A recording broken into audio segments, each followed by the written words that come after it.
in the bottom left now in the red. He is the Terran player.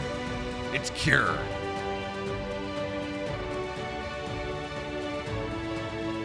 And his opponent in the upper right in the blue. He's from Basilisk Gaming. He's the best player in the world. It's Serral. And best of 5 rematch between Serral and Cure from the Masters Colosseum a couple weeks ago on the new patch on, well, Alcyone right now, but on the new maps. It really doesn't get any better than this. Of course, as we get into this series, we should talk about the format, not only of this series, of the tournament. So this tournament that we're casting right now was put on by the people that do WTL, namely SC Boy. Now they'll do this occasionally where they say, I gotta spare $10,000 burning a hole in my pocket. I'm gonna put on a tournament. And that seems crazy, but that is absolutely what happens. And in this case, what they're calling the Customary Cup is a GSL versus the world, or a Korea versus the world type setup, where there are 4 Koreans and there are 4 Europeans, and the Europeans have to beat all the Koreans before the Koreans beat all the Europeans. And as a start here, we did have Estrella started for I guess not Europeans, but non-Westerners. We had Estrella start for them, and we had Solar, I believe it was, start for the Solar started for the Koreans. Solar beat Estrella 3-0, and then Serral played Solar. That went to a 5-game series. But if you all are a significant hankering for ZVZ to go up on YouTube, let me know in the comments down below, and I will go back and cast that. But my experience says that generally people don't care about ZVZ or PvP or TVT nearly as much. So if you want to see what ZVZ looks like on the new patch, I don't think it changes all that much. Hey, let me know. But otherwise, we're just going to enjoy this rematch here. So Alcyone is a weird map. Not only is it kind of diagonally symmetrical, which is not that weird, the bottom side of the map here is not particularly reachable. Now, this mineral wall, it's 5 minerals each. So you can go, and it takes 1 worker to mine through that. But if you want to go on proxy, for example, you can go mine out here, proxy on the other side, and it is going to be very hard. It's going to be tremendously difficult for your opponent to figure out what's happening. Although there is an argument to be made that maybe it's a little easier for Zerg than the other races because they have a flying scout unit early. Now, Overlords are slow. Overlords, they creep across the map. Actually, no, creeps across the map, but they get across the map not all the fastest. So maybe not. We're gonna have to see. But certainly, Overlords should be able to deal with like a proxy starport or something right here. That should give you the scout. Now, shutting it down is a different question. That is part 2 of why this is potentially gonna shake how things are played. But we have to talk about what's happening here in this setup. Cure is building Cyclones. The double factory Cyclone play is I'm really annoyed now because I keep changing this. I keep fixing my settings and it keeps not holding. Anyway, it's a double Cyclone play coming out of Cure. Stim behind it though. So he's building 2 Cyclones. He's gonna build at least 4 total. He's got 2 on the map right now, and we've seen a lot of conversation about how the Cyclones are good, about how they're strong, but more importantly about how they don't accomplish their goal, about how they kind of break TVZ. At least the ones in the Wardy's balance test tournament did. We haven't seen a ton of them in this setup yet. On the new patch, right? So the Wardy balance test Cyclones were a lot stronger than the ones that we have on the map right now. But we've seen a lot of talk about how these are really good. They break TVZ. They are almost impossible. Like, they do so much damage, they're hard to kill. A surround doesn't do anything. So this is interesting from Cure here. He's got a Reaper. He's got 4 Cyclones. He's building Marines behind. And this is the fastest. This double eBay is the fastest thing I've ever seen. He's halfway through 1-1. His 1-1 will be done before Stim is done. And Serral here, he's playing very standard. He's Mainly nest halfway done. Lair on the way. In fact, this is an early lair. But even still, there's not a world where Serral starts his Evo chambers at 3:30 and runs across and has his upgrades, or 4 minutes, and has his upgrades halfway done by 5:30. It just doesn't. No. Eco scaling, that doesn't really happen. Although I guess there was that one time Serral dropped a 4:30 infestation pit to get ultras up by 8:20. Regardless, this is so the logic here. I did expect to see Cure put some pressure on with the Cyclones, because they're hard to catch. They kill a lot of stuff. As long as you don't go on creep, you're going to be fine. I expected him to put that pressure on. But instead, it seems like his goal, his idea about this is 4 Cyclones that make it nigh impossible for him to die.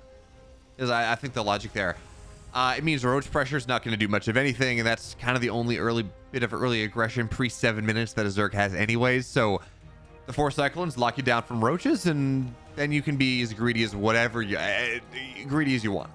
You really don't have to worry about anything. So 2-2's on the way. It is 6:15 when that got started. 2-2 got started before combat shields. That's ridiculous. And now we're on 8 racks. So this timing coming from Cure is one of those players. And I look at this build, and this strikes me as a very Cure build. He is one of those players that, in general, he's just kind of this. I would argue that he's this distillation of Korean Terran. He plays very standard. The one exception to that, and we're kind of seeing this right here, the one exception to that is his 8 Rexes. He has his own style about them. He'll instead of putting pressure and then leaning into more pressure with an 8 Rex, he'll just wait until he's at about 150 supply and build Marauders into an 8 Rex instead of just pure Marine. Get concussive shells as well, something like that. He goes for a far heavier, and generally he'll build yeah, there we go, Hellions, Hellbats out of this as well. Generally he goes for a far heavier level of tech on his 8 racks compared to a Clem or something like that. So here we go. The first pressure here, 1-1's done, 2-2, 2/3 of the way done, and that's going to be the true timing. But for now, Cure, with everything that he has set up, he feels comfortable existing on the map right now. He feels like it's okay to put that pressure on. So with the Cyclones, with these Marines, 150 supply, 2-2 done very soon. Pressure's gonna start, and it is gonna not be easy to stop here. 1-1 is done right around the same time 2-2 is. I know I've said this before, and I will say it again. That is absolutely ludicrous. Yeah. 10 seconds. Cure 180 supply. And here comes the pressure in earnest coming out of our red Terran. This is a big timing. This is so powerful. Serral's been greedy. He's got a Hive on the way. He's got Burrow on the way. No Infestors, though. Infestors, I feel like that actually would be a really nice deal, but he doesn't have the gas for it. And a lot of his army's going counterattack on the other side. The Queens are just getting surrounded. They're dying. They are not providing the defensive bulwark that they need to. And this concave attic, what the hell is Serral supposed to do? Banelings have much less HP now. They have 5 less HP per Baneling. They are... Cyclones are solid. This 2-2 timing is disgusting. They're down upgrades. They're down HP. I legitimately look at, like, Serral got good connections with his Banes, and it didn't matter. Yeah, 22 dead SCVs, but it's a 30 army supply lead. The upgrade lead is massive, and Serral's just, so much of his stuff is caught in production. I truly don't know what he's supposed to do here. I mean, yeah, Banelings are going to try to get good engagements that they can find, but just look at this. Once the Banelings go down, the Marines are not going to fall. The upgrade lead's too big. Serral's dead. What a crazy build from Cure.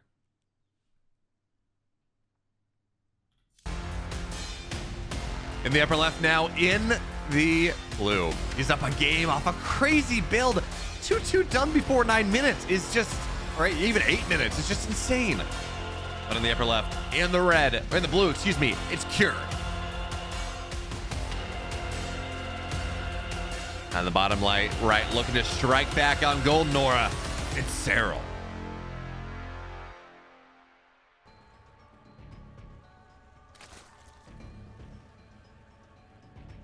Now, I am really curious as to whether that build, that idea we saw from Kira, is something that is, you throw it out once in a blue moon because, you know, it can be punished, or whether this is something where you can actually just do it all the time, where the Cyclones keep you safe enough against everything that you can get away with builds of that nature just every single game.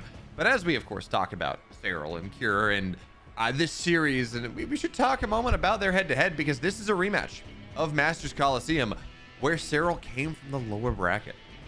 He got knocked down round 1 by Clem and had to play this insane murderer's row to get there. But again, these players have some history, but it's pretty one-sided. Serral 17-2 all-time, best of series in Legacy of the Void. 17-2. But the key argument here is that, yeah, 17-2 is the thing. I would argue that Serral and Cure, they're, at least right now, they're a little bit tighter matched, more closely matched than 17-2 would say. I mean, Masters Colosseum was I think it was a 4-1 or a 4-2. I think it was that Serral victory, but I don't think in that tournament anyone was stopping Serral. Once he knocked down to the lower bracket, he had, I mean, he killed Maru with 820 ultras. The man was just on a different level, taking all those builds from Gamers 8 that he had prepared and, well, just doing things that made no sense to me. But this is a new patch. This is a patch that is, I think many people would say at first glance. Now, we're going to have to see how it shakes out. Who knows? The maps may make the difference here. But at first blush, I think a lot of people would say that this is a pretty Terran favored map pool. I think that's a fair assessment. Maybe not, or not a Terran favored map pool. I think it's a pretty Terran favored patch, at least by perception. Now, exactly how far that is, I don't know. And exactly how it shakes out, whether it does shake out to be Terran favored, whether it turns out that the Infestor buff is enough to make Zergs well, the Infestor change, because it's a buff and a nerf at the same time.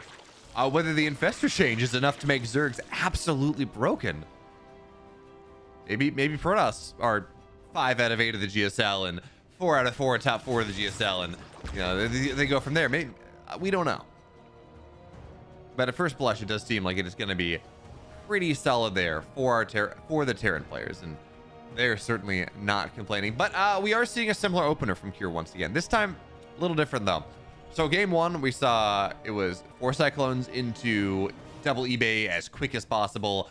1-1 done before the 6-minute mark. 1-1 3/4 of the way done at 5 minutes. Just really fast. This one though is a little bit different. This looks like okay, so we have 2 Cyclones on the map. We have a couple Marines. But that's just to kind of stay at home. I thought that was gonna be. We're gonna see like a Cyclone Hellion drop. We're just gonna see. So players like Maru and Clem really and Beyond really like doing this, where they just build a bunch of units, and I call it the kitchen sink play. They just build a bunch of units and they drop it onto the other side and put pressure on. This is, I guess, the 5.0.12 kitchen sink build. 2 Cyclones, 2 Hellions, 3 Marines, a Reaper, running across the map, trying to put pressure on Serral, and now we get to see how well it's going to work out. Now, for now, it's creep spread. That is going to be the extent of it, just the extent of it for the time being. But this continues to be more units, and Hellion Cyclone, Battle Mech, I guess. It's not really Battle Mech here, but that idea used to be kind of good on this argument that, well, you know, Cyclones are good against Roaches, and Hellions are good against Lings, and it works out. Now we're in this situation where Cyclones are good against everything, and Hellions are extra good against Lings. So it's a hard thing to deal with. Big surrounds are, you pretty much need a perfect surround, and you need a lot of Lings to make it happen. It's hard to trade cost effectively. But Cure doesn't really seem to have found what he's wanted yet. Now, I guess he's kind of delayed the 4th base, theoretically. But all he's done is deny some creep spread, maybe kill a Ling or 2. I'm not really. I thought the point of this early medevac was for an elevator drop into the main, something like that, but we're not really seeing that. And now Liberators are going to show up in the main base here, but Queens already have damage on top of it. Drones get pulled. One's going to fall, and, well, yeah, 2 are actually going to go down, but that's going to be the grand extent of it. And on the left side, seems like this pressure went in for an attempt, but didn't really find really all that much. So the game goes on. And this pressure out of Cure is not really finding the value that it's looking for. So behind that, 1-1 on the way at a far more reasonable timing. It's not 1-1's not done at 5 minutes, 6 minutes, something like that. This we're much better primed to get into the mid game, a lot nicer than we were in game number 1. That's for doggone sure. I'm excited to see how Golden Aura plays out. So you have these corner bases that are golds, but they're only 6 mineral patch golds, not 8, which means that they will mine, or this corner base, excuse me, the single one, which means it mines out just a little bit quicker. But oh, Serral making me so happy right now. He's got a Spire on the way, and I love nothing more than mutilating. I understand why it's not in the meta as much as it has been in the past. Right now, I understand. There are many reasons why Mutilating Bane is not nearly as popular as it once was, but maybe it's my rose-tinted glasses. There has never been a better meta in Starcraft than when it was Mutilating Bane versus BeoMulf. I will, that is an argument I will take to my grave. Is now, oh, this is a big run by coming on in from Serral here. The Queens are a bit trapped on the morphing Banelings, but now Serral busts right on in, and 5 SCVs are going to go down, but oh, even more. 12 dead workers. This is beautiful for Serral, and he's going to get on top of the tank. Friendly fire kills more SCVs, and this pressure coming out of Cure onto this 4th base. I mean, at this point, Serral can just let it go. He's got another 4th base on the way, and with 1-1 being done for Cure, yeah, you just give it up. You got the damage. You got 13 SCVs. You broke the natural. Another run by into the 3rd base of Cure here as well. This is Cure killed a base. Fine. I mean, good luck at it. Getting up this ramp is a far more difficult proposition. And in the meantime, Serral will just continue to counterattack. Will continue to deny mining.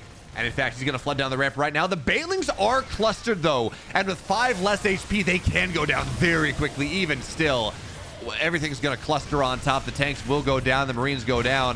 But you got to get those Banelings away. Target fire would kill a lot of them. Even still, Serral stays alive. He's on only 66 drones. It's not the biggest economy, but it's big enough. He's got his 4th base done. He's droning up behind this. And Cure's on 45. Cure's economy is not good. And Serral's got mutas on the way now. He has, I mean, there is so much dead airspace on Golden Aura. Look outside. Like, there's just so much dead air. That says mutas are pretty dang strong.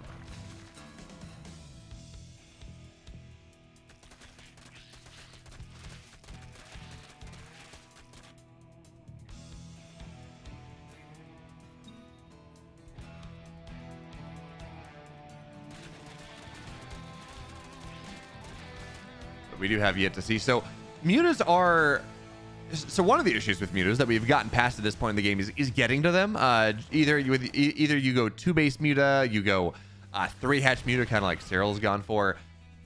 A lot of Terran pushes time out right around the same time when mutas pop out, and that becomes very difficult to hold if you rush your muta play. In fact, Serral is going to give this base up once again. He's content with the damage he's getting done. I guess he just wants to bend and not break for another time, loses that 4th base. He's up in supply pretty nicely, and the mutas on this run by with the Lings, they don't really want to do it. And +2 attack is done now. +2 armor, very far away, but we have this timing now where Cure's army is going to, well, it's going to shred the Banelings at the very, very least. Between the +2 attack being done and the 5 less HP Banelings have, this is a little bit easier, really just maybe a lot easier, I'm not sure, for Cure to push through. But now Serral, 7 more mutas on the way, going up to 17 now, as he continues to shark around and find more value and get Marines on the counterattack and try to find his way into a mineral line. Is that may be a dead muta, Serral. I like what he tried for. This is a rich supply depot. It's worth a lot of supply. If he had killed that, it wouldn't have supply blocked here, but it would have pretty tremendously handicapped his ability to build more units. So I like the idea. Didn't really happen. And now again, we see this pressure coming in from Cure. And I think the other reason we have to talk about this Mutiling Bane play is what we're seeing is how choked things are out on the map. Is decent Baneling connections to start, but that is a really hard position for Serral to fight into. I talked earlier about good luck getting up the ramp. Cure, same deal. Good luck getting down the ramp. Serral, it is a thin ramp, and this is a kind of this area outside of your fourth base is very choked out. So you don't want to play a straight up fight. You don't want to play Hydrilling Bane and take fights in the open field. You want to play this bits and bobs, this kind of paper cut Zerg, where you do damage everywhere but where the Terran's army is and just buy time. But now Muta's running down the ramp here, getting on top of the tanks from behind. Baneling's down the ramp here as well. Cure's splits are not good enough to start at all, and everything is just gonna get annihilated. Cure, I guess he was dealing with the Mutas on the backside of that fight. I don't know. Baneling's got incredible trades, despite the Baneling nerf, despite the upgrade lead. Although, actually, as I say, that 2-2 was done for Serral. That was the timing he was waiting for. And now we have 0 tanks. It is Marine Medevac. No Mine, no Marauder. I guess tanks are being made now, but all the tanks were dead. This pressure coming out of Cure does not have that stalwart splash damage opportunity to really give Cure that pushing position, to really allow Cure to lock things down. And honestly, I gotta say, I'm kind of surprised that that's a dangerous pickup right there, but Mutas weren't quite on top of it. And it seems like Cure's well, one Medevac will fall, but nothing inside of it. I gotta say though, I'm really surprised that we see Cure sticking single factory siege tank. I really would have expected to see him go Widowmine. The rule now that has gained a little bit of flexibility, to be fair, but the traditional rule says that if your opponent goes Mutiling Bane, so Serral's going Mutiling Bane right now, you want Widow Mines. You want Reactor Debt Widow Mines. Ideally, you're going double factory Widow Mines so you can get Tunneling Claws as well. And that's your play, because it's just so good against all these small, low HP units. If your opponent's going Hydrilling Bane, you get tanks, because Hydras outrange Widow Mines, but the tanks outrange them. And that can work out pretty nicely. So the fact that we saw Cure stay on tanks as long as he did was a bit of a surprise here. Now Serral's going to get on top of the upgrades. He's not going to kill it, though. He's going to try to commit to this. He gets +1 attack. Loses a Muta for it, but I think anyone watching will agree that is worth doing. And now Cure, he's adding in 3 additional barracks. He's going into an 8 racks at 13 minutes in. His economy's not great. It has not been great. It will continue to not be all that great.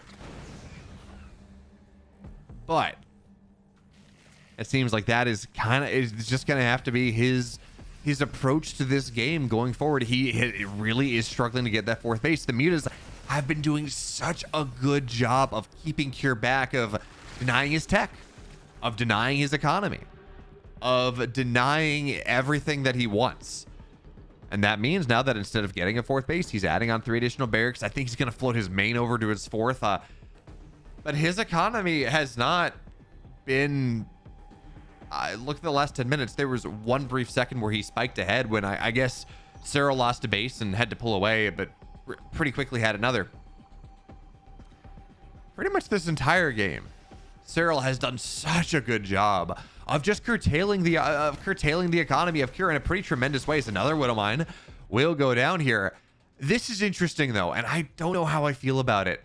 Serral is getting +1 flyer armor instead of attack.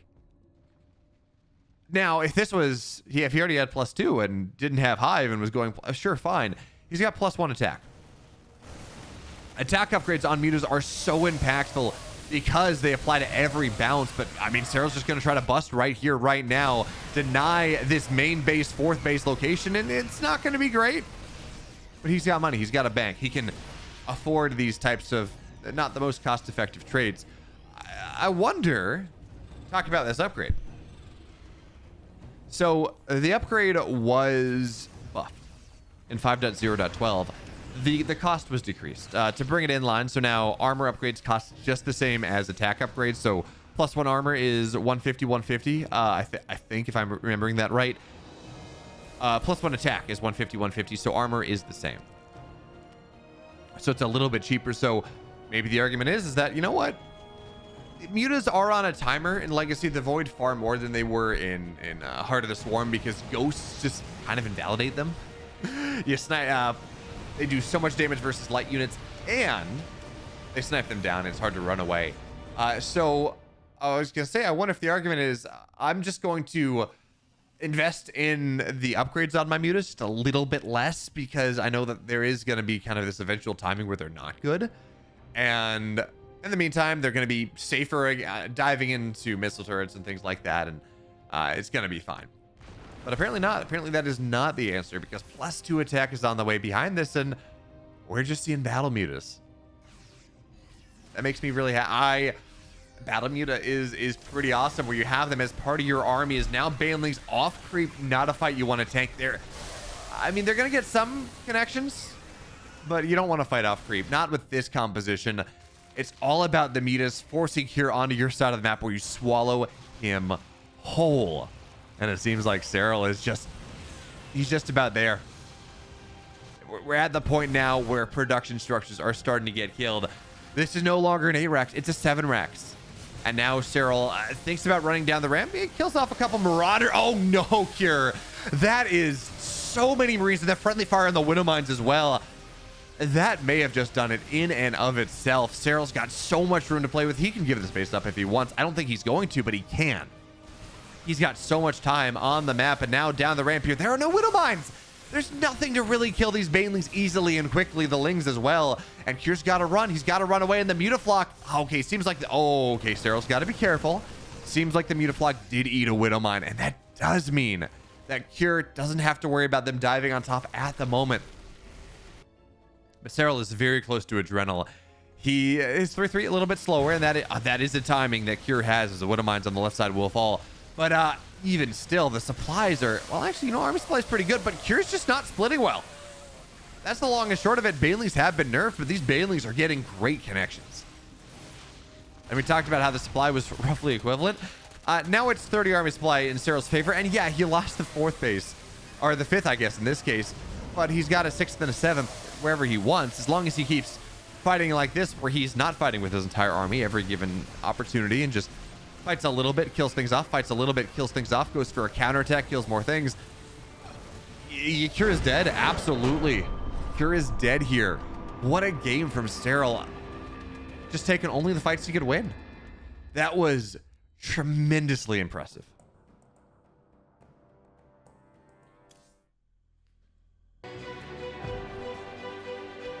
And now on the bottom right here in this tied series, and it's been good thus far. In the red, it's Cure. And the upper left in the blue. Oh, what a masterclass Mutilating Bane it was in game 2. It's Serral.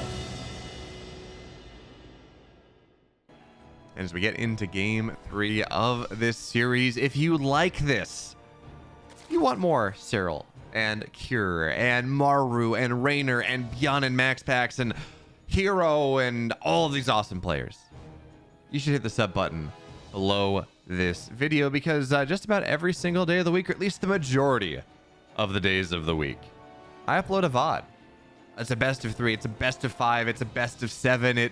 It lasts 30 minutes, it lasts 2 hours, however long this series is gonna go, I don't know. But I can guarantee you that the series are awesome, and more importantly, at least one game in the series is going to be really, really top tier. That is curated, I promise you that. But also like the video, because it really does help, and let me know how you feel about these Cyclone openers coming out of Cure. We saw the 4 Cyclone pressure, or not pressure, excuse me, the 4 Cyclone defensive opener into 2-2 at the 8-minute mark, or 8:30 or whatever it was, which is just crazy. And then we saw the Cyclone pressure in game 2 that didn't really seem to get a lot done. Not really. But game 3, it's another story. And I'm very curious to see what Cure goes for. Now, this is a high ground ramp map, so we're seeing Cure low ground expand. Take a very quick expand off this and build his buildings at the low ground, which makes it easier to scout the fact that there's a barracks and a factory, but harder to scout anything more than that.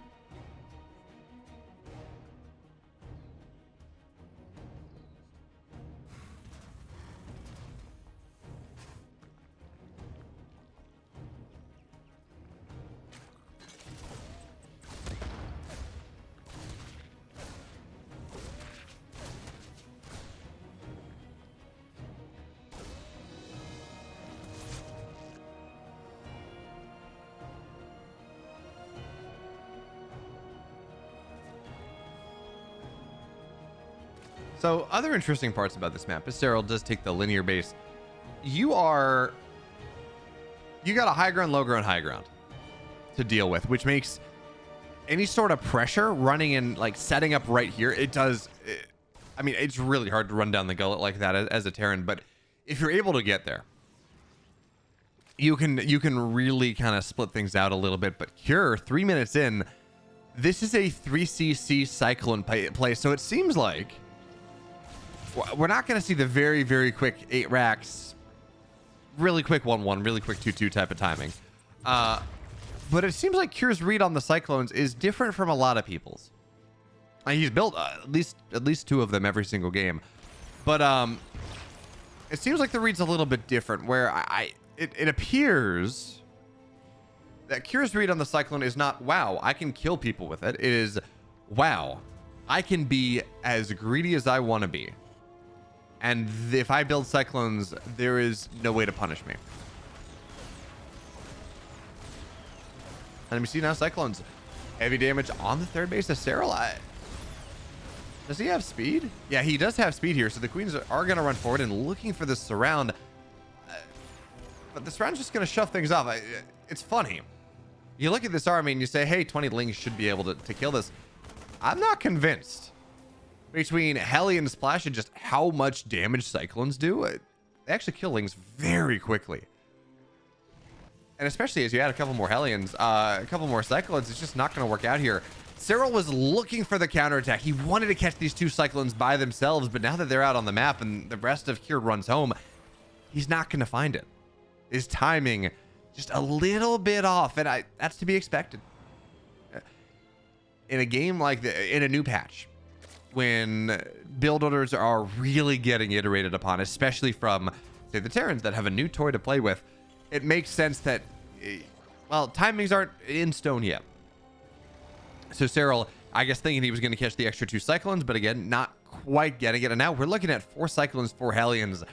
This is expensive. A Hellion is still just as expensive as it was, costs as much as a siege tank.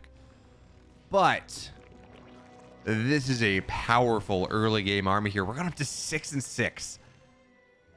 But it's not battle mech. And like, we are starting to get to the point right now where Serral could be forgiven for thinking that this is going to be mech coming out of Cure on this game number 3. But there is stim coming behind it. Even still, I mean, this is 6 Cyclones. This is so much early bulk on the map. And behind that, Cure's getting his third base on location, floating it over. His worker count's not insane. It's 48. But this army that he has built is... You have to worry about getting surrounded is kind of the only thing. And even then, it's going to take a lot of Lings to kill this off. So Serral's in a pretty solid spot right now. Or, excuse me, Cure's in a pretty solid spot right now. This is a pipe dream, Cure. This is a pipe dream, Serral. There is zero shot. Absolutely zero shot that this 4th base goes up. Just no way. Yeah, the lock-ons are going to happen. And this 4th base is going to... No way. Yeah, this is just going to get canceled. The base goes down, or the drone goes down as well. And Serral's creep spread has been pretty effectively curtailed as well here. Just with this, the amount of stuff that exists. I mean, again, you have to go, and you have to get a full surround. And if you're just going to play on the edge of creep like Cure has been for the time being, you can't...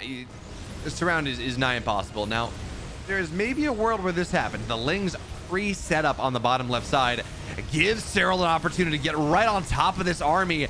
Curious tries to wiggle away as well as he can. Baneling's looking for those connections, and it seems like this army is going to get beaten back. It seems like finally this Cyclone Hellion pressure from Cure is going to get knocked down, and now that is 100% of his map control dead.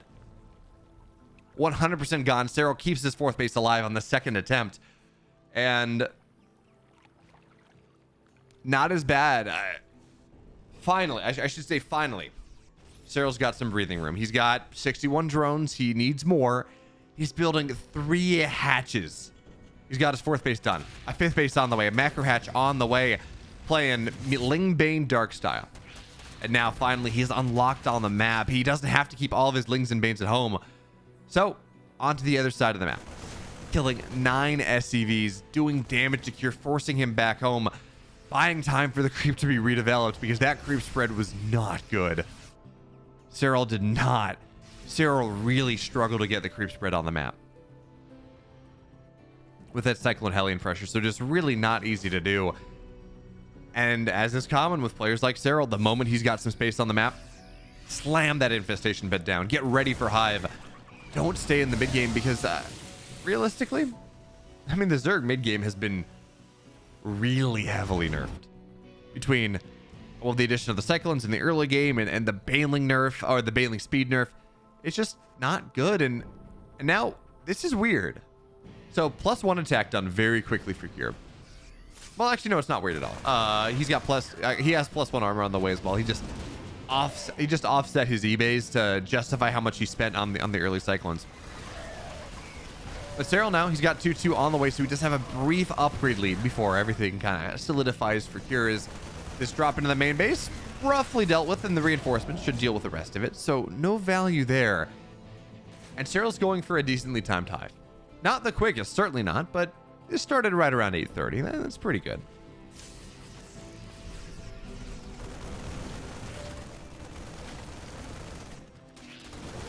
And I'm curious to see whether we start to see ultras more. So ultras were buffed in 2 ways in this game, or really on the new patch. One was they are worth 25. It's 275 minerals now to build one, not 300.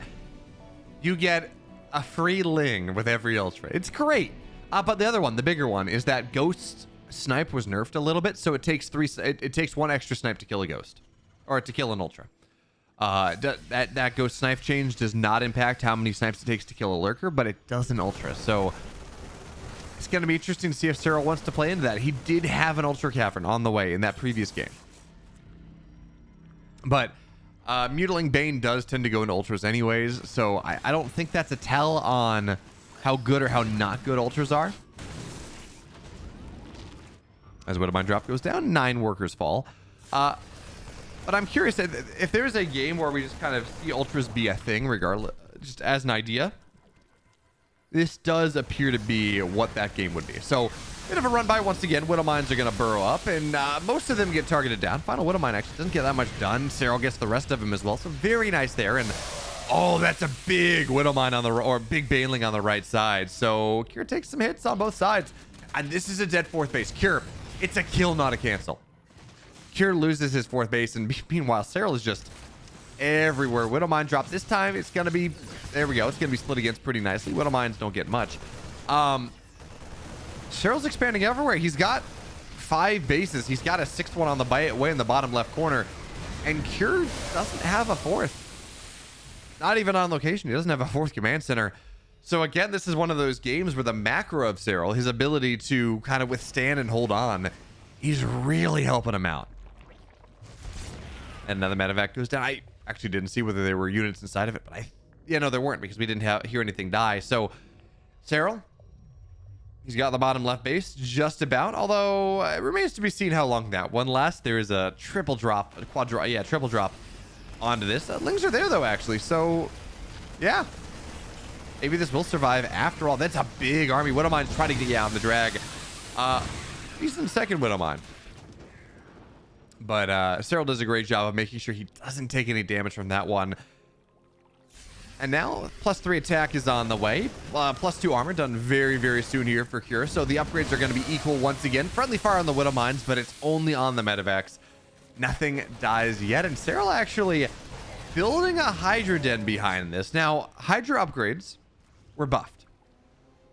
Now, at one point in the patch, someone that was empathetic to the Zerg cause, shall we say, decided it was a great idea that Hydra upgrades were now going to be one upgrade that filled at the same speed. Oh, that's an insane parasitic bomb. I talked about, I touched on it, or at least I thought about it. May not even have said it, but the friendly fire in the Widowmine meant every single one of those medevacs was 50% HP. And I'm like, in my head at least, I'm like, man, you get a Viper parasitic bomb on that. Oh, it's going to be good. It's going to be juicy. And Serral hit it. He just killed 6 or 7 medevacs, some of them with full units inside. That was a massive trade. Widowmines, yeah, they're going to go down. Great detonations. They're hard detonations on the Banelings. So all of a sudden, we're going to take a look at Kyr's army supply. I think the plot says everything it needs to say.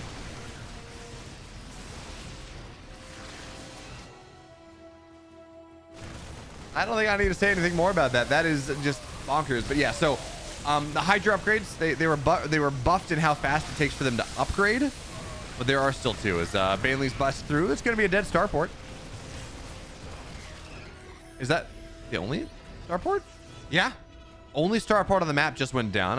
Kyr, though, despite losing like 7 medevacs, yeah, like 7 medevacs, maybe 6 in that drop, one elsewhere. He still has 9 on the map, so it's not that big of a deal that he is losing the starport right now. It could be worse. It could have been, he could have lost the starport right after losing all of his medevacs, and oh, that would not have been fun. But even still, Kyr barely has his 4th base. Serral has, he's lost the bottom left base, and it seems like he's got an army here, actually. He should be able to keep this one alive again. But I do think it's interesting that we see the Hydra Den going down, +1 ranged on the way, and we're going to see lurkers out of this, which, again, is just a little surprising because, well, this has been Lingbane the entire way. This is a style that does build into ultras, but part of it may be the map. The map may be a little bit too hard to kind of just snowball across and win. That ultras won because ultras are a timing. They're not a late game end all be all type of setup. But in a game like this, if this is where you don't see ultras, how good are they even with the buffs? I don't know. We're gonna have to see. Regardless, though, Serral's doing such a better job at this point, defending his creep, making sure that it stays alive. That Kyr, as he moves on the map to try to find value, just is not able to really get onto creep spread. Here's a nice surround. Banelings coming in from behind, but Kyr with the hot pickup is gonna be okay. And this army is not quite big enough to bust the planetary down. So again, the game goes on. 3-3 done here for Serral, not for Kyr yet. Adrenal done, +1 ranged on the way. And our lurker upgrades, they're getting started. Now, again, the other thing we have to talk about, ultras were buffed explicitly and implicitly. And lurkers were nerfed. No longer does lurker burrow movement make you move faster on creep. That's a big bit of friendly fire there. No longer does that make you move faster on creep. So lurkers have been nerfed defensively. And we're still seeing Serral go for them. Again, I never thought that this lurker nerf was going to be something that was going to make it so that you were never going to see lurkers again. But it is interesting. We are seeing this late game lurker transition. Part of it is that this is just pure BeoMulf. There is no Ghost Academy. Tank count is not all that high. Kyr's economy has just not been good. That 4th base getting killed and the successive run bys from Serral have made it really hard as now Lings go forward once again. Friendly fire, watch it. Not incredible, actually. It looked like it was going to be really good for Serral, but instead he is going to have to back up here. He will have to go back home. Those Lings were dragging forward, but they just barely didn't drag the Widowmine shops onto the army. But now the lurkers are here, but it's only one of them, and they're going to get targeted down very quickly. Run by on the other side, finding value, but this is Kyr starting to push through on that bottom side. Serral's army, a lot of it's in production right now, was not ready to fight. So, Banelings, Widowmines, are they going to get the shot? That's a pretty solid shot. But this run by on the other side, causing some consternation. Banelings snack to Marauders. Now Lings on the surround, getting on top. Widowmines, there are none of them there, and the blinding cloud makes that fight well, at the end of the day, didn't really matter, but if Cure had stayed, would have made that fight just untenable. So as we get chaotic here all over the place, fights happening left, right, and center, Serral does stabilize. He keeps himself alive just a little bit, and now lurkers are on the way. 5 of them, but you can't help but feel that you do want more.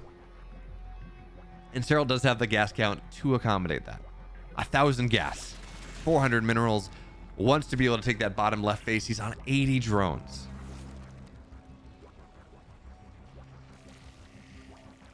But Cure, despite that run by killing off a couple SCVs, he's finally in the situation where his economy is actually doing pretty well for itself. He's not at 65, 70 workers, but he is at 60.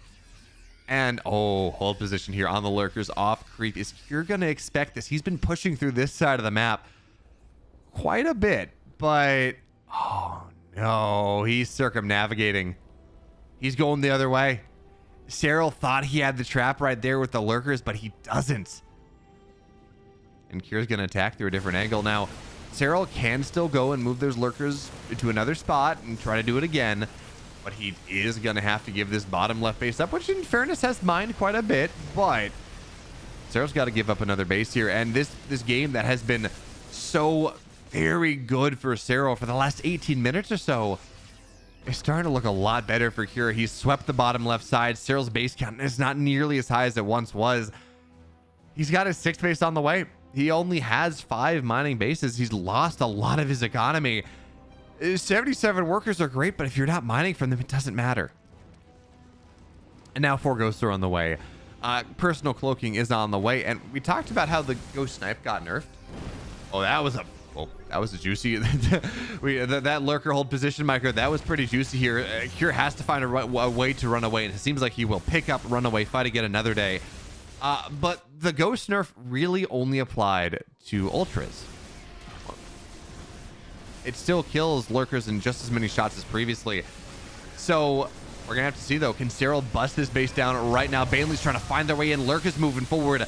This is the hard push, and the base is dead. Cure back down to 4 bases. We've been talking about how his economy is looking better, but you know, the ghosts, they're on the field now, but they don't have personal cloaking, so it's a little bit harder. We will see 1 lurker go down, overseer as well. But this base from Cure needs to get retaken, and luckily for Cure, his main base was already floated over in the vicinity, so he's still going to be on 4 bases, no planetary this time, but he's down about 15 army supply. And he's not until he remules that base, he's mining less than 1,000 minerals a minute. His economy was doing well, losing that base, losing all those SCVs as well. Suddenly he's not. And we will see another lurker go down here, but infestors are on the way. Infestors on top of this Ling Bane Ultra setup. You gotta believe that that's gonna be the death knell for Cure at this point. He's gonna have to win 1 big fight. That is how he wins the game at this point. He's got to win a fight. He's got to just run across the map and kill Serral, and that is so hard to do with the lurkers on the field, with the vipers on the field, with these continuous run bys. That is so, it's so hard to just deathball Serral and win the game.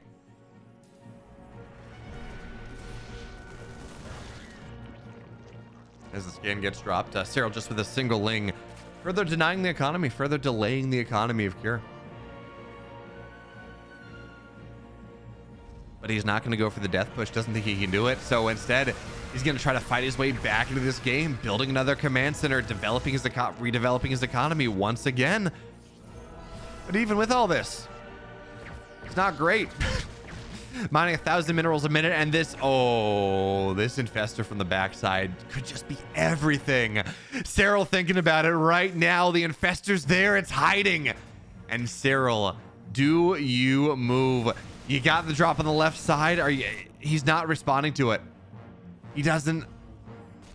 I think he can go. I think he can do this right now. There's the clump. Unburrow the infestor, Serral, but he's not even going to. The infestor's there, but Serral doesn't even need it. He kills the army anyways.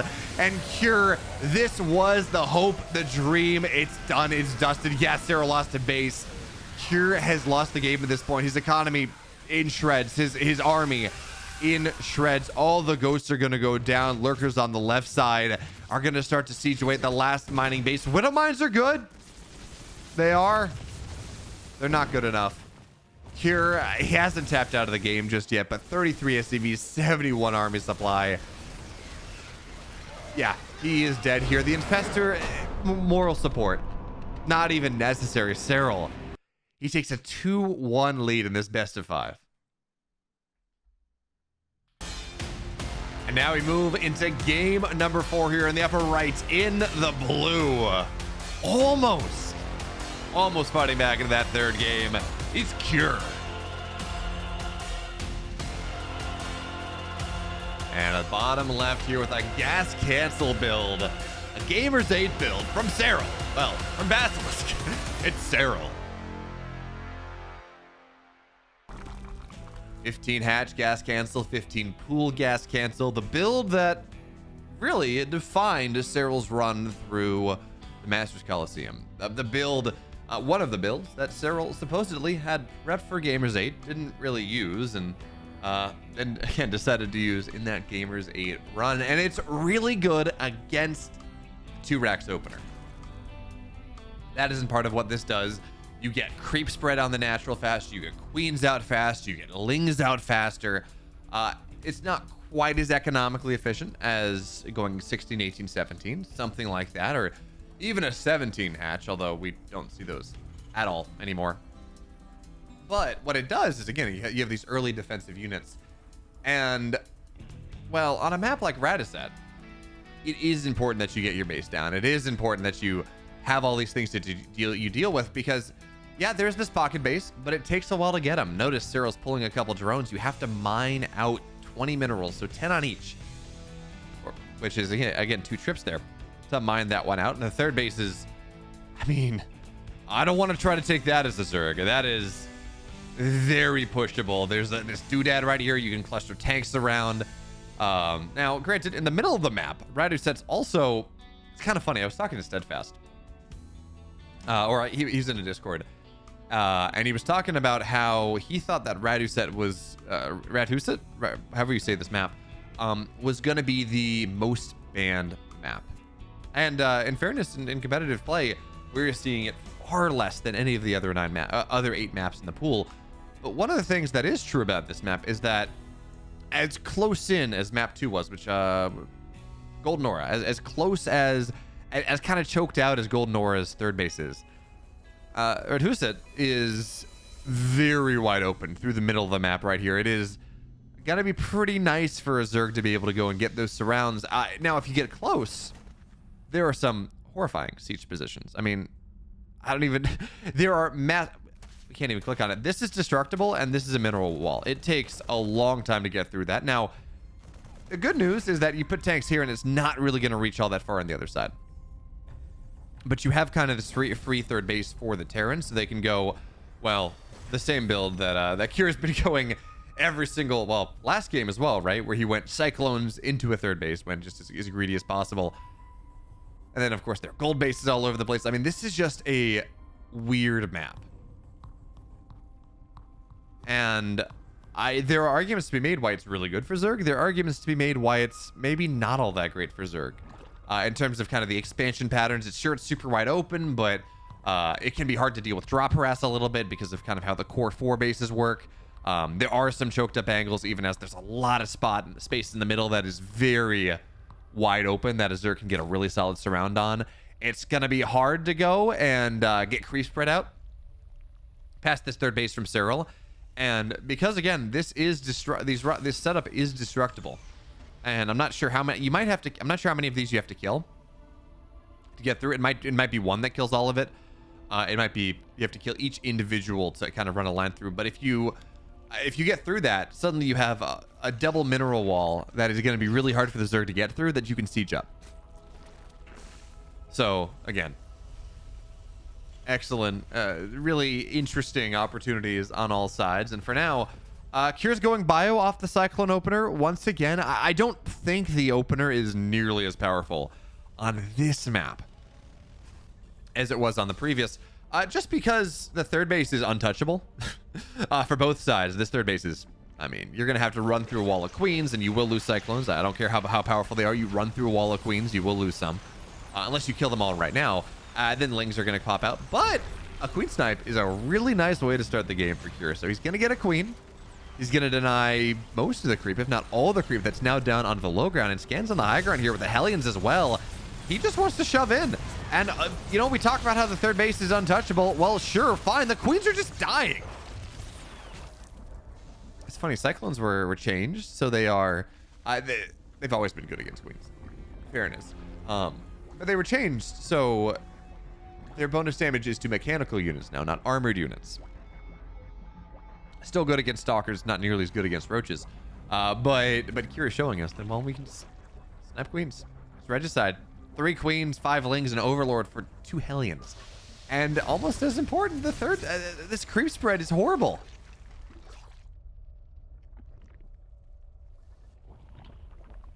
It really is. Serral can't get out of this tiny little pocket of the map that he has. He can't spread creep on this side easily. Now he's done so a little bit from the high ground of the natural, but it's not easy to get your creep through this, through all this debris. So Serral finds himself already really kind of constrained on the map.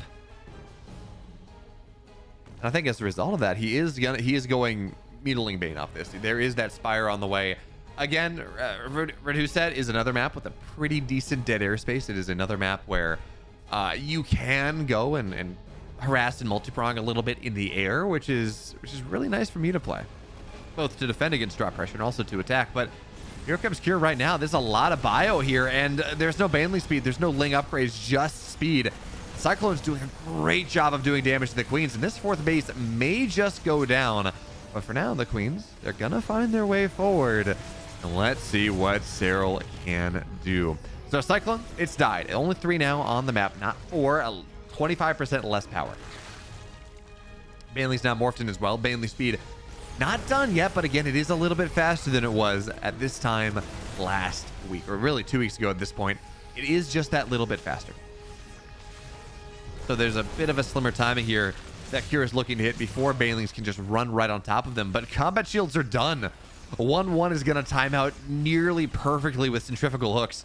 So even with that, even with Baneling speed being done here, this bio army is still going to hit a power spike, and it's happening right as the mutas pop. Question is whether Serral wants to take the fight with the mutas or just run them onto the other side. And notice, yeah, absolutely onto the other side. Look what he did with a single Ling. It's so cool. So he sends the single Ling off to the left side because he doesn't want the mutas to get scouted. At least not until they're at least halfway onto the other side of the map. So he sends the Ling forward. He says he wants to see where the army is, and if the army's not there, that's the route the mutas are going to take. So now they show themselves into the third base here, as here comes Cure through the middle of the map. Banelings run forward. Widow Mines are not great, actually. And the Banelings get really a solid connection. So that's going to work out really nicely. Did a muta fall? 3 mutas died for 1 SCV. This looked like it was going to be a potentially really nice timing for Serral, where he would get damage on the other side and defend. But instead, he lost 3 mutas for really not a lot. Maybe that's why Cure did, in fact, take some damage. The connections weren't great and pretty solid from the Banelings because he was looking back at home. That's always an option. That's a tactic as old as Jadon. Make a run by happen. Hit a mineral line with your mutas. Distract the Terran as you go for the break. And that is that's a really solid way to play. You can only look at, I don't care if you're Clem, you can only look at so many things at any given time. You can only be so fast.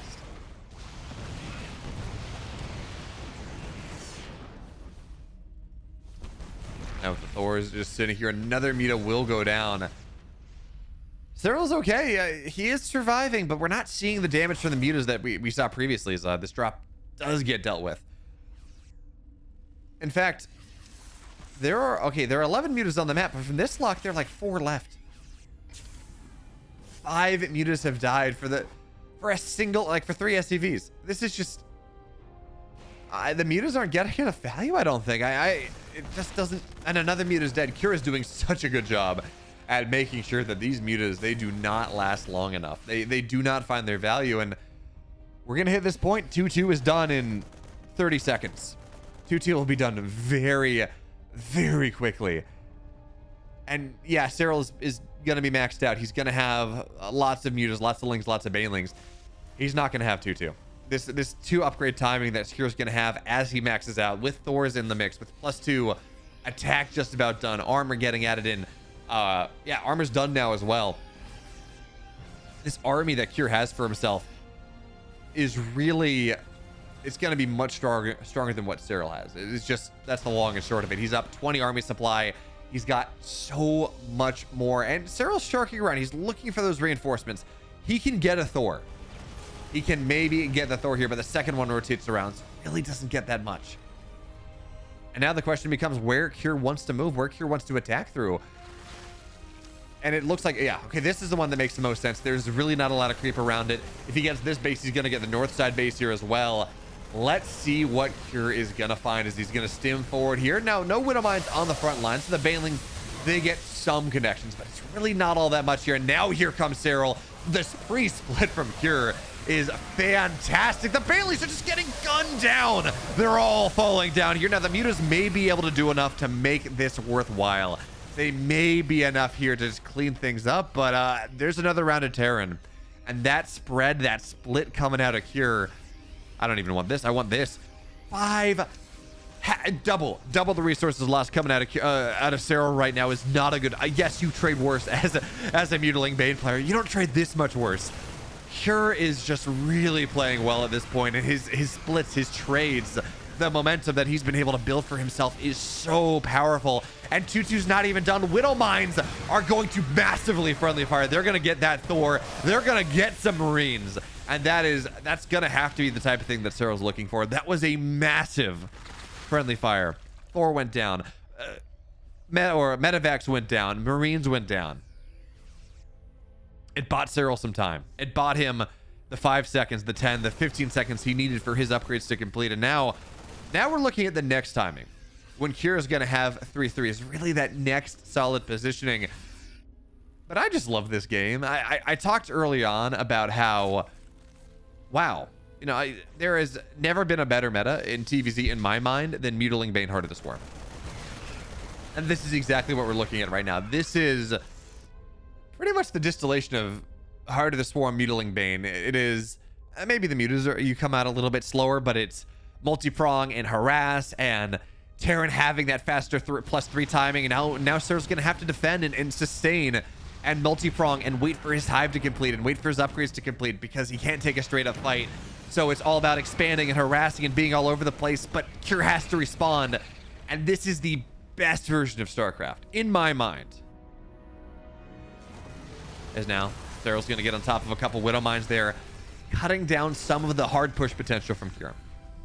Cure's going to try to shut down these expansions on the north side, but Serral, of course, he's on the bottom right side here, and he has knocked these rocks down. He has mined out a lot of this wall, so he has that ability to cycle through here.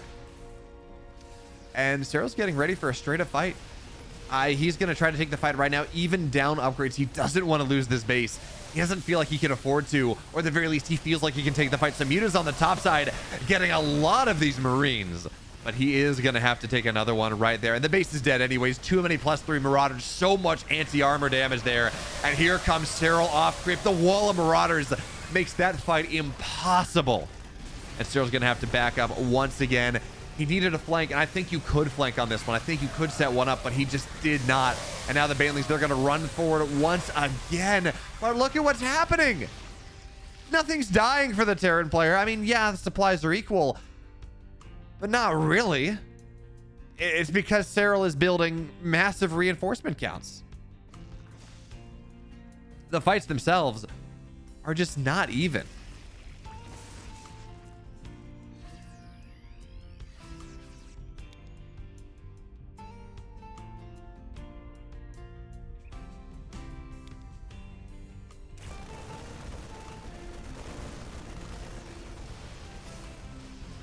But now Here's going to find his way onto the bottom right side. He knocked off the outlying base, and theoretically he could have pushed for more. I think that's fair. But why push where there is creep when you can push where there's no creep? So the gold base is also going to fall down here. Serral, his upgrades are oh, this is a nice catch here. This Thor will fall. Magic boxing is powerful for it. Is really good. And now Serral, he's got Adrenal. His 3-3 is about 2/3 of the way done. we're starting to get to the point where he might be able to fight again. And the question is whether he has traded too poorly in the meantime. This is a nice surround, though. That's a lot of Marauders that will hit the deck here.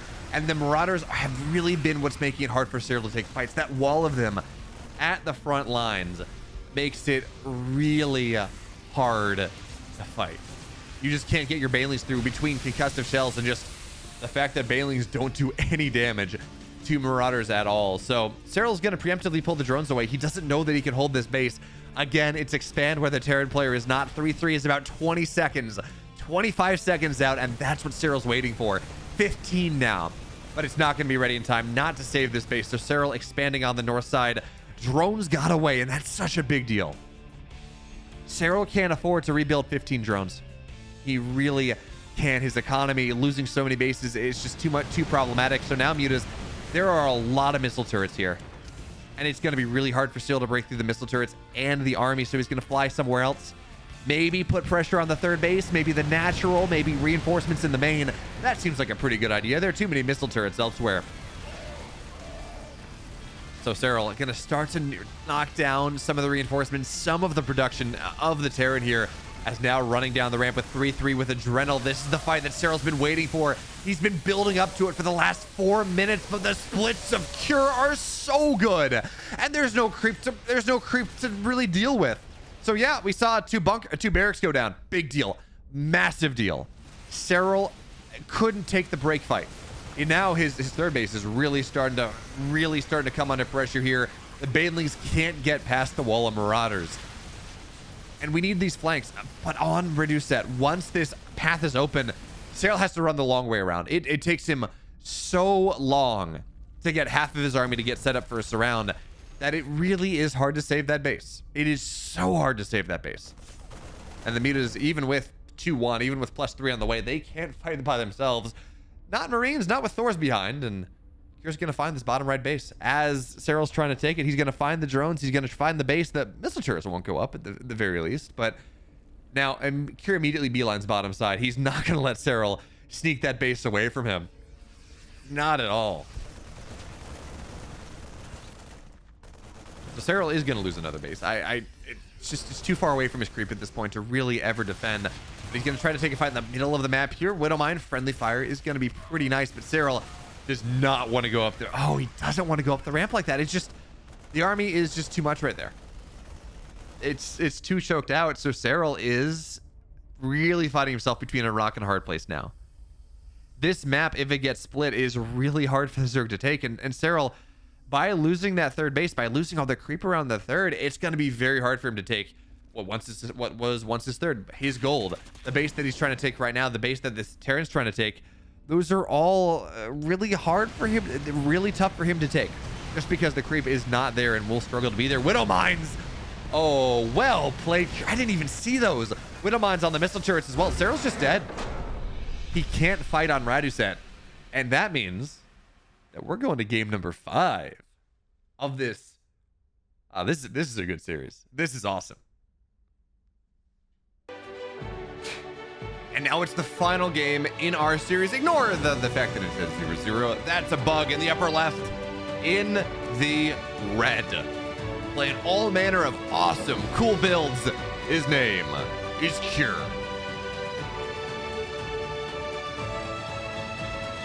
And his opponent, of course, in the bottom right. 15 pool, 15 hatch once again. It's Serral.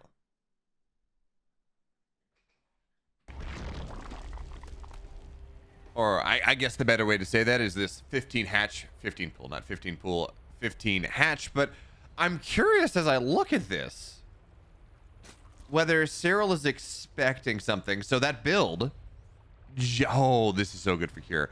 That build generally is to deal with 2 racks, whether that's a proxy 2 racks, whether that's a 2 racks in the wall, whatever it is. It's to deal with shenanigans like that. And in part, this may be because there's no natural ramp. The ramp's out here. It is a very wide open natural, and Cure playing to that idea is going CC first against this. This is actually pretty dang good for Cure, because yeah, if this was a Reaper expand, something like that, you can get Lings onto the other side of the map. You get barracks before your command center. So the command center is still gonna be in progress. It's gonna be building by the time that Lings show up on the other side. But because of how this is, this command center should be done right before Lings arrive, right before Serral can look to put some pressure on. So yeah, maybe Cure won't be able to mine out of the natural briefly if Serral built Lings immediately, and he's not even going to. But this is going to get down at that pressure that Serral may have looked to put on if this was not him defending a 2-Rex Reaper play. That pressure is just not super relevant, or even really available. So now we are 2 minutes into this game, and Serral already, he's got a bit of a deficit. It's not massive. It's not going to stop him from winning the game, but it puts him 5% behind. Maybe a fair statement. 3%, something like that. Not a big deal, but definitely a deal.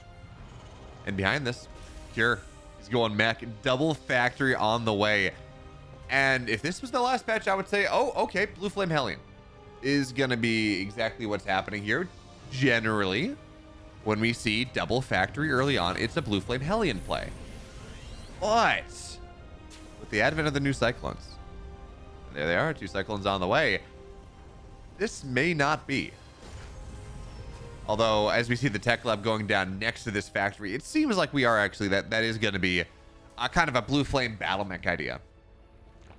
And I'm actually really curious to see what is going to happen with respect to the concept of battle mech, because, well, Cyclones are just very different. They don't hard counter roaches in the same way. They're very good, and they do a lot of damage. And there we go. Blue Flame should get started. Oh, Hurricane Thrusters. Okay.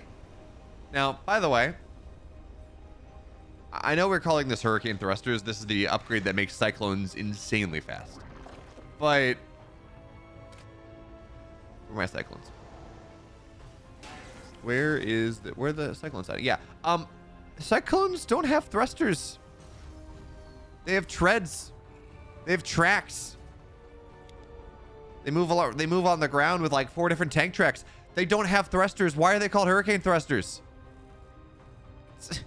Someone tell me. I don't understand. This doesn't make any sense.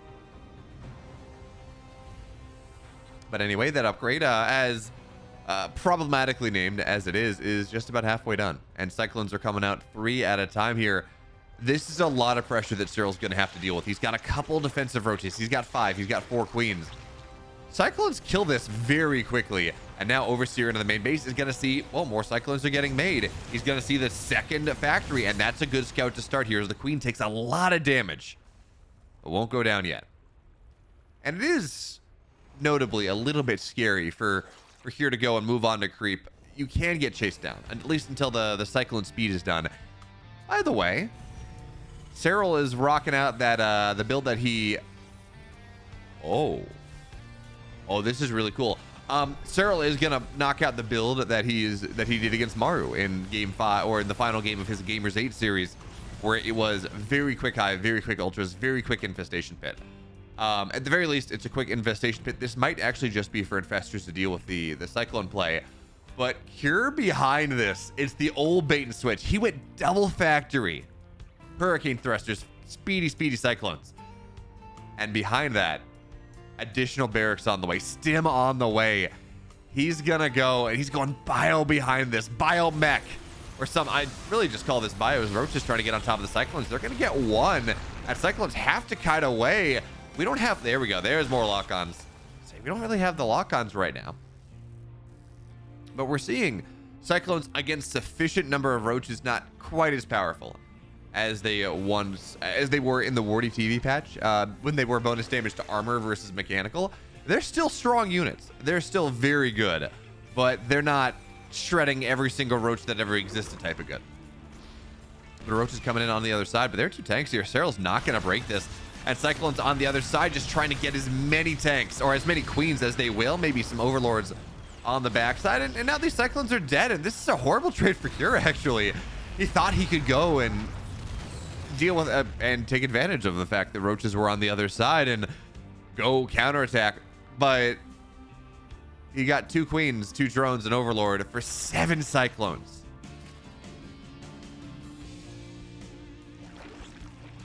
I'm sorry. 7 Cyclones is not it. Now there's a third base on the way as the bunker gets salvaged because, well, Cure feels somewhat comfortable to be out on the map.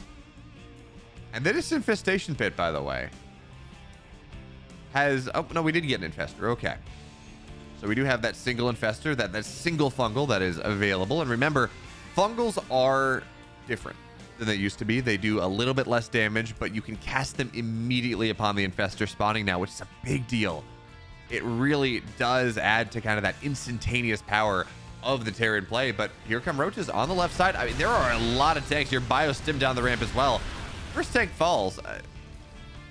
If Cure had been, because the bios were a little bit desynced, if Cure had been really quick on a repair, he could have gone actually and gotten that. But now the infestor coming in from the left side, from the right side. Fungal doesn't get all that much actually. Cure tries to get on top as many roaches as he can. This army is overstimmed. There are no medevacs. So he got a couple Ravagers. He did well enough. Did the Infestor die? No.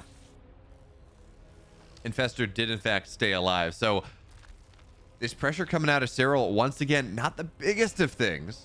He's not massively committing to it, although I think he could if he wanted to. But he's not going to massively commit to it. And behind this, Hive, just about done. Lurker Den, halfway done here. 1-1 on the way. Doing a really nice job of developing tech again, advancing further into this game. And behind this, he's got his 4 bases. He can pretty easily get a 5th and a 6th in the center of the map. And yeah, they're pushable. But his creep spread is pretty nice beyond that at this point. So these are pretty doable bases right now.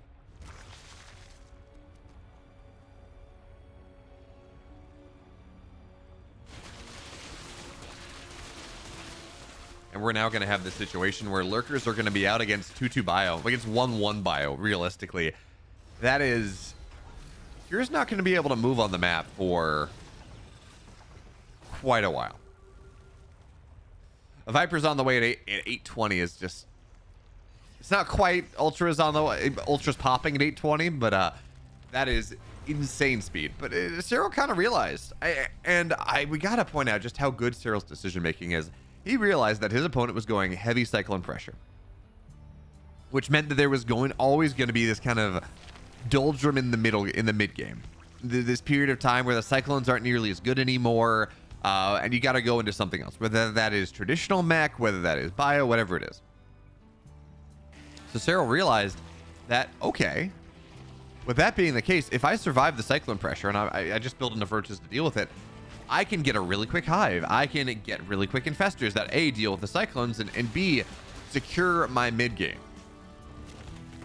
Look at this. We have, it's gonna be lurker drops, roach drops, some sort of drops coming out of Serral in the near future, and that's gonna be a lot of fun. Excited to see exactly what he has in store for us. And by the way, Serral's map vision is just disgusting. Look at this. He sees everything. And what is this? Is this lurker? Yeah, lurker drops. Okay, Serral. Let's go. Let's have some fun. So this is going to get scouted, and Cure's got himself kind of ready for this. He's got 4 Vikings on the map here. That their goal is, I think, to dislodge any Vipers. But now Serral, he's aware of what's happening. He sees he saw the Vikings. So maybe not lurker drops anymore. Maybe that's not worth doing. And Cure is showing us just how much you can turtle this map out. So for now, the lurkers are going to run forward here. Abduct on the first tank. Blinding Cloud kind of misses realistically. And the Vipers, they have to commit right now. They're just dead. 2 Vipers dead. Really, to not incredible gain. They got a tank, but that's about it. Yes, they are sieging away this orbital. That is absolutely something. But the Vipers going down like that does not feel good for Serral here. Now tanks run forward, siege up a little bit better. This command center is starting to burn. Cure has to mass repair it, bulk repair it as much as he can. Another hot potato of tanks moving forward here, and that will finally force the lurkers back. So Serral, he moved forward. Oh, Infestor, gotta be careful. Serral moved forward. He wanted to try to make the break happen, but between the missile turrets and the Vikings, there was no anti-air. the Viper energy wasn't high enough to parasitic bomb, but now Fungal goes down a little bit. Everything runs forward once again. Lurkers are going to try to burrow up here. Do we have a Fungal? Not yet. Not a second one. Biles are going to go down on the tanks as well. This is a much better breakout of Serral. And he forces the third or the fourth base to lift. Now, snipes go down on the backside, and they're going to try to find what they can. And actually, they're going to get quite a bit here. Serral's got to back up, go again. This time, when he goes, it's going to be with 2-2. It is going to be with a marginally better army. And behind this, 28 lings, 56 lings on the way. Baneling speed as well. So the goal of Baneling speed in this game is not necessarily to go and to kill. I mean, it'd be nice to kill off everything, but that's not really the goal. Your goal is to use to get the Banelings forward to damage the ghost so the snipes get canceled. And now Serral wants to do, he wants to do it. He wants to do it so badly here. And he's going to see the Vikings with the Dropper Lord there. That's going to be the scout. Now, is this a bait out of Cure? Now, Serral's just going to find his way onto this prospective fifth base. The Banelings are going to try to run in. They're going to get the SCVs. They're going to bust this base down on the last second. Yes, some Hydras will fall, but that's going to be the extent of it. Cure loses a base, loses some workers, but most importantly, he loses that base. He loses that emplacement. But now Cure wants to move forward here, sensing that maybe he's killed off enough of this army that he can move forward like this, but it's on to creep, and that's not all that easy. Lurkers coming in from the left side. Where are they going to burrow up? Okay, right there, just barely in range. And Serral with the tanks and the Liberators. This is a hard situation. And by the way, Ghost Snipes are really nice. They're killing off all the Lurkers on the left side. Serral is down about 30 supply. This base feels dead, but he's going to try to defend it right now. Blinding Cloud from a fun angle means half these tanks, a third of the tanks aren't firing. The rest of them go down here as well. Banelings come crashing forward, but they don't have the HP that they used to. And Cure, yeah, he loses a lot of his tech. He really would have preferred to not lose the tanks and the Liberators, but he gets the base. He crushes right through. And it's fights like that where we really do see the Baneling nerf. Where we really do see this idea that Banelings they lost 20% of their, they lost 20% of their HP. They don't live nearly as long against Stimmed Bio, but Serral's going to try to make this break happen. Once again, Banelings trundling forward, trying to get on top of the Ghosts as they can. And that means these tanks will again go down. The Fungal lands kind of, but it's dead. This push coming out of Cure, he's up 30 army supply. He's also just a little bit all in off this. There is no 3-3. He doesn't have the minerals for it. So this push from Cure is just about as strong as it's going to get for a while. There isn't going to be that 3-3 type of timing that you often want to see here. As again, Serral runs forward, trying to win the fight of attrition. Not going to work out all that great, though. No, he didn't get the Ghosts. The Ghosts were able to fight back or run away.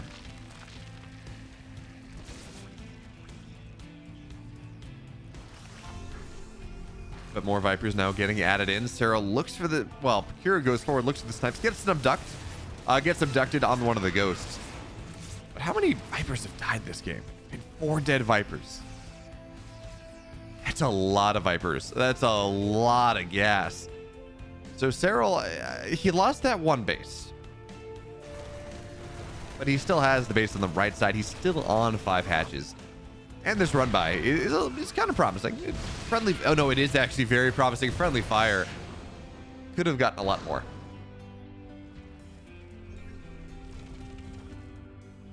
But I really do feel like Cure needs that. Oh, nice snipes there on the Vipers, on the Hydras. I really do feel like Cure needs 3-3.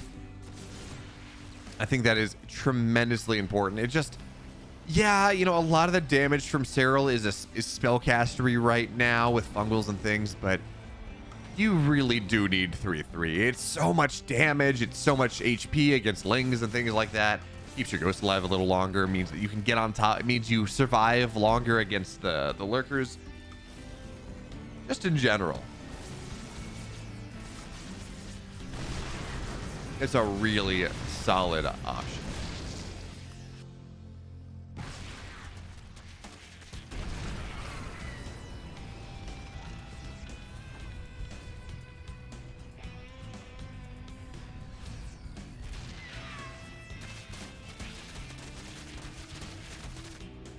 But now here, he's got his 5th base pretty properly situated. Serral broke the last one before the planetary was there, but this time there's a planetary, so it's gonna be a lot harder if Serral wants to do what he did previously. 3-3 finally on the way. +2 attack finally on the way here for Kieran. Serral, by a similar metric, he's rounding his setup out as well. Greater Spire on the way. Adding in Neural, the one upgrade you can still get for investors, the one upgrade that still exists in the infestation pit. There was a time they were 3.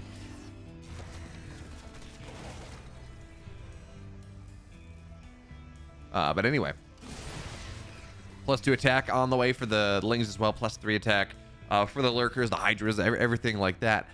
And now that we are solidly getting into the late game here, it's going to be interesting to see how Cure's going to be able to secure the last 2 bases that he should have, that he doesn't have right now. He's got 5. He's going to try to take the north side base that Serral has a hatch at building. This is not going to last all that long. Cure can go deputize, but there are now more factories on the way. So this is kind of cool from Cure. Late game is always going to be Ghost Mech. That is just the ultimate Terran composition. It is just so much better than everything else. But, ooh, nuke goes down. Unfortunately for Cure, Serral is not solar, so this should be fine. Is now, well, a bunch of drones will go down. Serral finds the nuke, by the way. Where was I going with this? I forget. Anyway, the base is dead. Cure will be able to take that north side base. Serral's going to try to steal the 9 o'clock base from him, but Vikings are going to find that out, and, well, they're going to land, and, oh, it's a bait. Lurkers are going to kill it all. Nice try there, Cure, but now you know what's happening. At the very least, you know what's up. I don't expect him to go try to take both bases at the same time. I think that's rather unrealistic, but what I do expect him to do is, at the very least, siege up a Liberator on this. Make it so that even if Serral takes the position for a time, he's not going to take the money.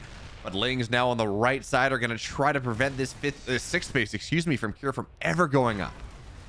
And, well, you got to be careful there. The fungal is, oh, it's going to hit half the army. Bailing's kill it off as well. What a hidden, oh, Crouching Tiger, hidden infester. What a shot there from Serral. He just sitting there. There were no missile turrets. There was no scan that got dropped. The infester just got to sit there and get this beautiful money fungal. Yes, on the left side. That base from Serral will go down, but Cure just lost 17 SCVs. He's down an army supply against a Zerg player that is up 14 workers on him, 16 workers on him. Granted, part of that is just reinforcing. Part of that is very much just sitting there and waiting for your production cycles to finish. But even still, as now Serral goes to the middle of the map here, Cure just feels a little discombobulated after that time, but he just doesn't quite know where he needs to be. So Serral finds value kind of everywhere. Yeah, he has to back up. Absolutely he does, and this nuke is again not going to find much. But if we look at this, Serral's down about 10,000 resources, which it does sound like a lot and will be a lot if Serral can't take one of these bases from Cure. That really, that's the thing that we're looking at right now. If Serral takes the left side base that he's got a hatchery on, if he could deny the northeastern base that Cure's trying to take right now, if he can do one of those two things, 10,000 is not really all that bad. It really doesn't hurt all that much. As now here comes again the fight. Blinding clouds on some of the tanks. Bailing's getting really nice connections here as they continue to trundle on forward. Tanks though are going to try to kill the rest. Lings though, they have a big thing to say about that, and again Serral kind of breaks through. He's going to get the last of the tanks on the right side as well. Yeah, Planetary's going to have something to say about that, but again, really solid tech reset coming out of Serral. I was going to say there are not a lot of tanks left on the map, but that's a lie. There are 9 tanks still remaining on the map here. They're just not all on that right side. That salient point that Serral keeps trying to crack open.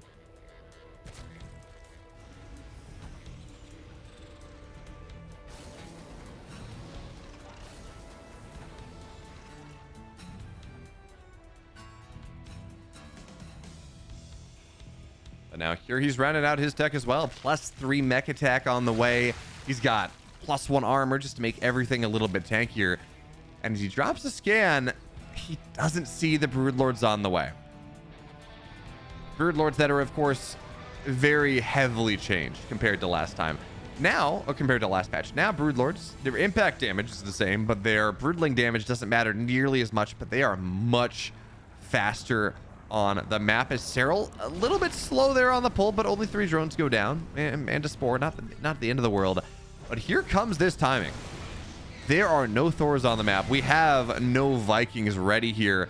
Serral, he's got a timing where he can really look to shove right on through, and it seems like that's going to be the case. So onto the planetary he's going to go. +2 attack on these Broodlords makes a big difference, because again, remember, it's all about the impact damage now. The Broodlings, they don't last nearly as long, they don't do as much damage.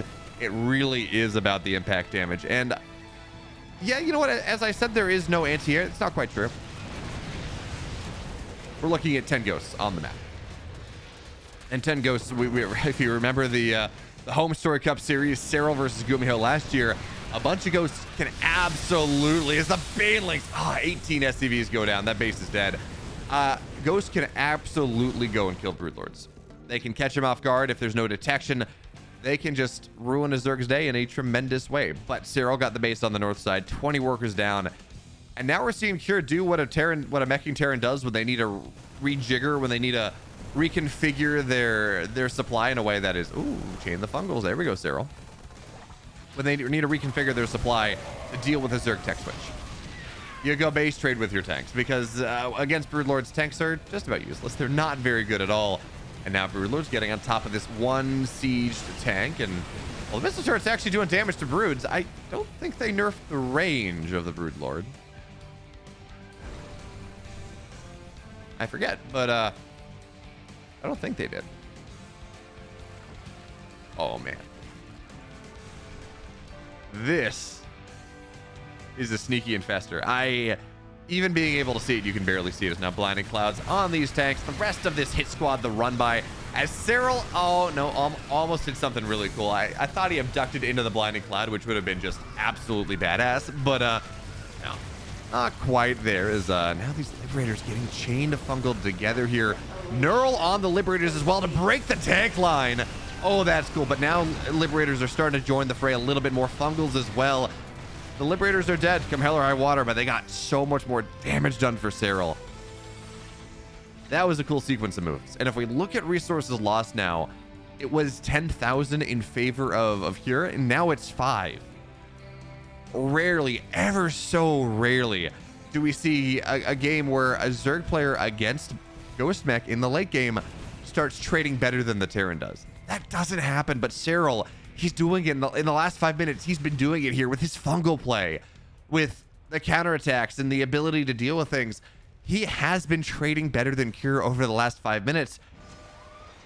And when we look at the income as well, that is just really good news for Serral here. But now Nuke's going to try to go down on this army, but Broodlords are faster. They can run away much easier than they previously could. So this nuke is nothing. This nuke finds 0 value.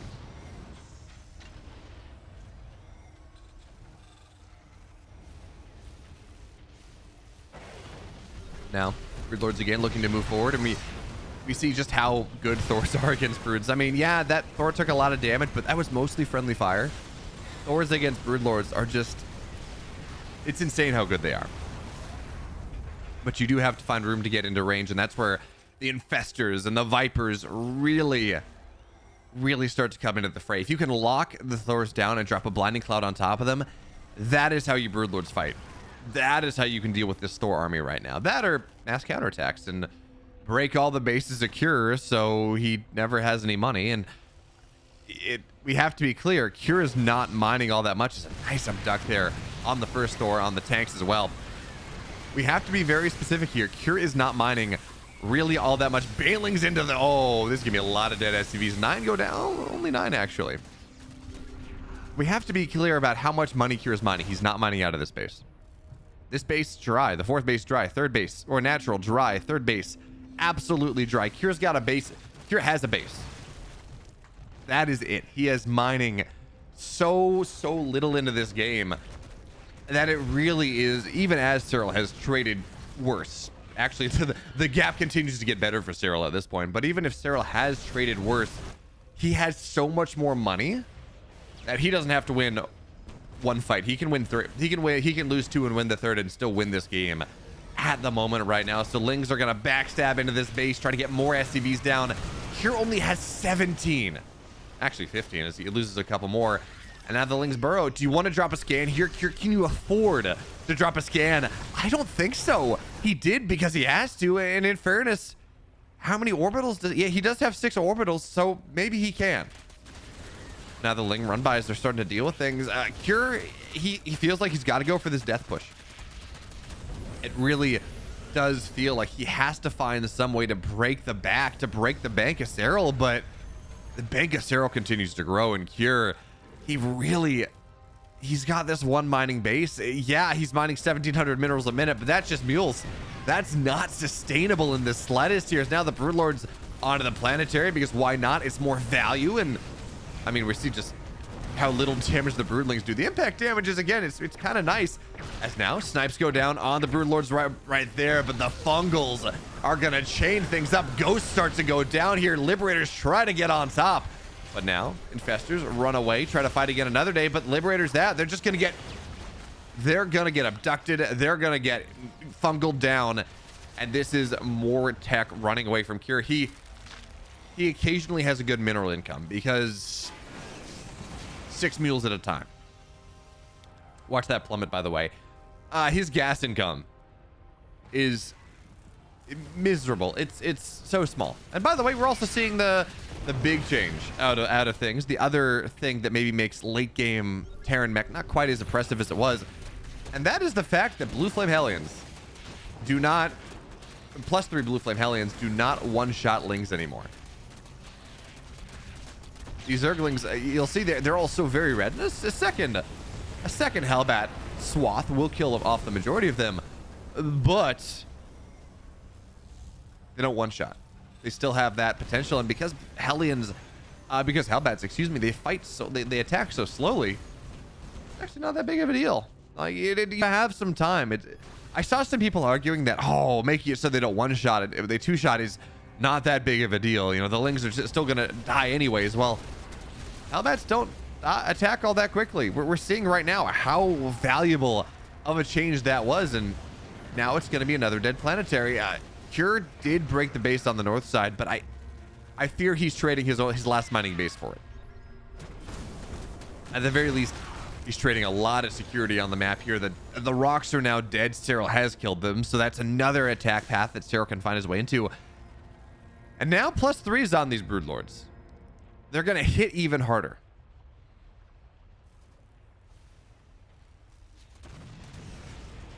This long distance mining attempt is it's not good.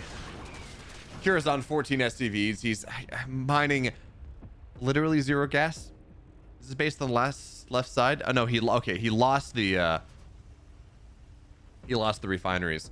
But this based on the left side, I mean, that is everything that Cure has, and we're just starting to slowly see this game where I struggle to see a game Cure maxes out. I struggle to find Cure maxing out.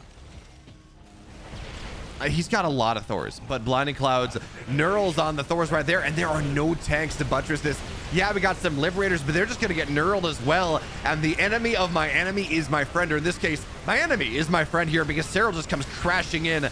Bailing's on the clumped up Thors just to soften him up a little bit more, and the Neurals, so much of this Thor army is dead. Cure 84 supply right now. Serral, in a stately manner, slowly, steadily, he's winning the race. Yeah, the Broodlords are mostly gone. In fact, they're all gone, because that's a lot of Thors, and fighting 3-3 Thors or 3-2 Thors with Broods is nigh impossible. But this is 82 army supply to 120 to 122. The 6 Hellbats really all that matters. Otherwise, well, Banelings are going to kill them all. So here comes that fight. Here comes the army of Serral one last time. Snipes are going to try to go down, but it doesn't matter. The army's dead. Fungals go down on everything. Cure is dead here in 5 games on the new patch. Serral, 31 minutes, wins that 5th and final game. And now 2 Koreans, Solar, Cure, dead to his name here in the customary cup. Man, What a game 5 from Serral. Well played.